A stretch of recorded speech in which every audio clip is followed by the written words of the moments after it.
નમસ્કાર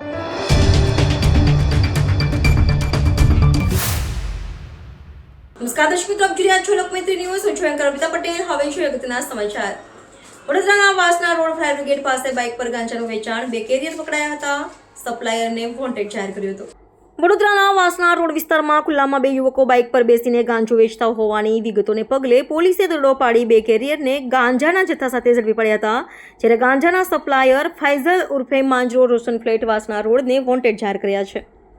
ફાયર બ્રિગેડની દિવાલ પાસે બાઇક પાર્ક કરીને થેલીમાં ગાંજાનું વેચાણ થતું હોવાની માહિતી બાદ એસઓજીની ટીમે કોડન કરીને બાઇક તેમજ સ્કૂટર પર બેઠેલા 2 જણાને ઝડપી પાડ્યા હતા.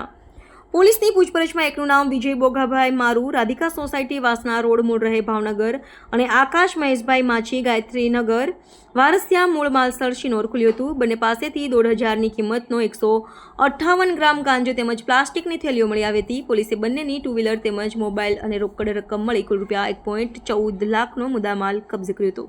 લોકમૈત્રી ન્યૂઝ સાથે જોડાયેલા રહેવા અમારા યુટ્યુબ ચેનલને સબસ્ક્રાઇબ કરી ફેસબુક અને ઇન્સ્ટાગ્રામ પેજને લાઇક અને શેર કરો.